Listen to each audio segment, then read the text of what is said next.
Hi, welcome back. This is Rakesh Nayak.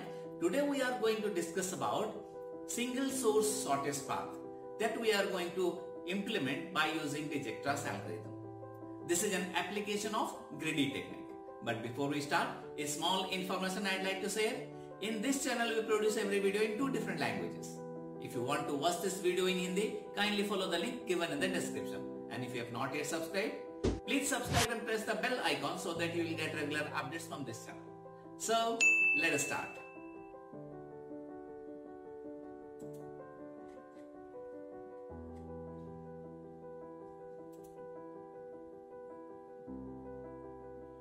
In this problem, a graph will be given, which generally we represent with the help of set of vertices and set of edges.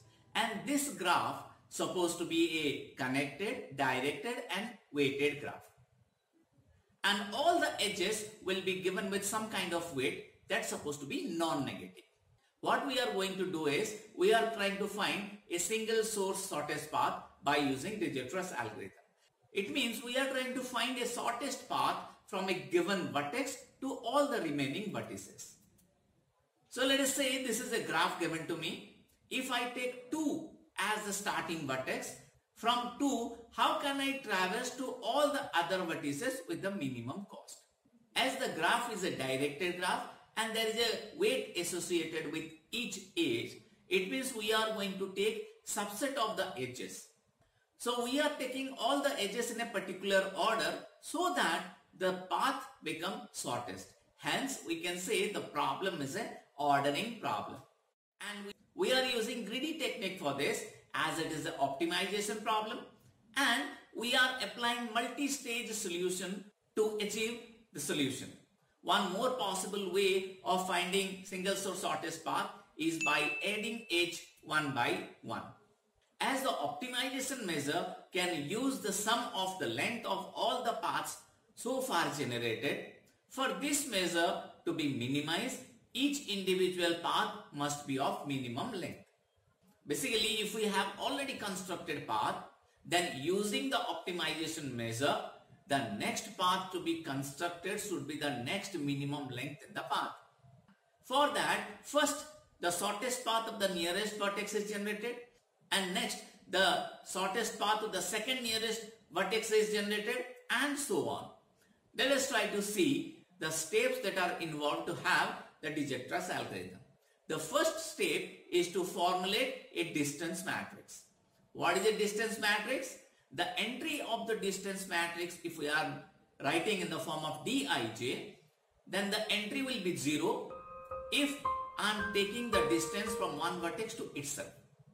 And a Dij entry will be infinity if there is no edge between vertex I and vertex j. Otherwise, I'll write the weight which is associated with vertex I and vertex j in the Dij location. In the second step, I'll identify the source node, there is a starting node, and the next step is I'll take all other vertices which is not the starting state and calculate the new distance. The node S has already been selected and its distance from the source is known. And in the fourth step, we'll choose the remaining vertices, find the distance of only those vertices that are known to S from the source. For that, we are having 2 possibilities. One is the existing node itself is minimum, and the second one is the new distance is smaller than the old distance. Let us try to understand this with the help of an example. For this, we are given with a directed, weighted, connected graph. The first step is what? We'll formulate the distance matrix. So, as per the definition of the distance matrix, from I to I vertex, it's supposed to be 0. It means 1 to 1, 2 to 2, 3 to 3. It means the main diagonal of this matrix supposed to be 0. The next thing is, you see there is an edge from 1 to 2 with weight 1. So I'll write from 1 to 2, I'll write weight to be 1 here. From 1 to 5 there is no directed edge. So from 1 to 5 location Dij I'll write as infinite. So this is how I am going to fill the total matrix. The next step is to identify the source. Let us assume that I am starting with vertex 1. So what I'll do, I'll write the first row here. In the first row, observe the positive numbers. The positive numbers are 1 and 4. It means from vertex 1 to vertex 2 there is an edge with cost 1, and from vertex 1 to vertex 4 there is an edge with cost 4. I have to choose the minimum. I'll go from vertex 1 to vertex 2. So here it is marked. Next step is I'll write the vertex 2 from the cost matrix.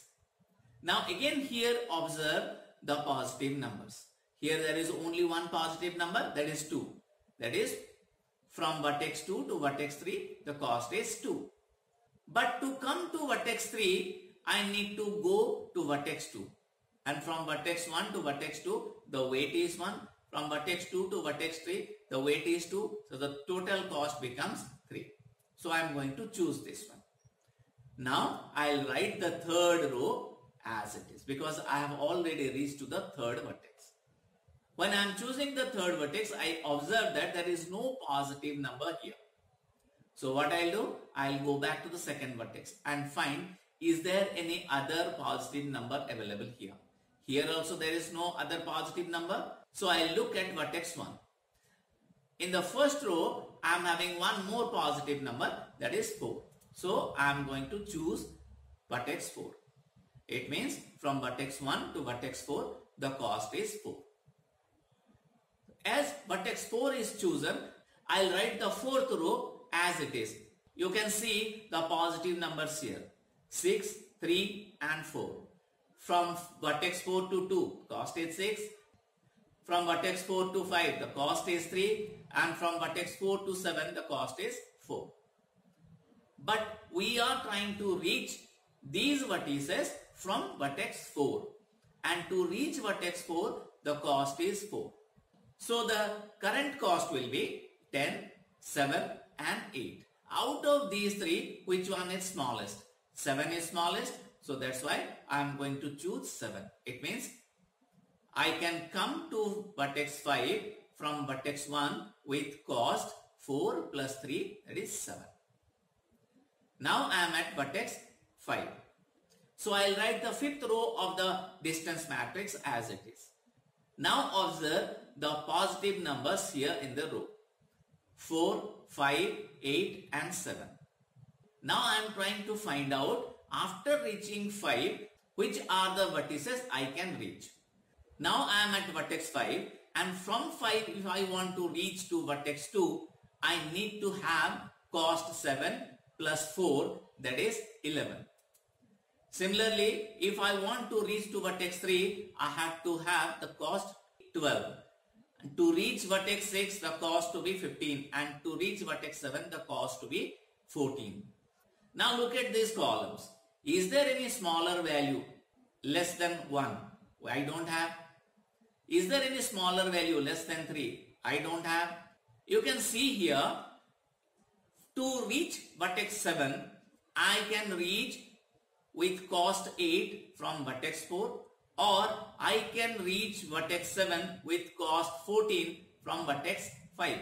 So which one I should take? Obviously, as the question itself is shortest path, I need to take the shortest one, that is 8. I can reach vertex 7 from vertex 4. So what is the formula I am going to use? The new path length equal to minimum of old path length and cost of new source plus cost of new edge. Now the cost of new source is 5 and cost of new edge is 7. To reach 5, the cost is 7. So 7 plus 7, that is 14. And the old path is from 4 to 7. The cost is 8.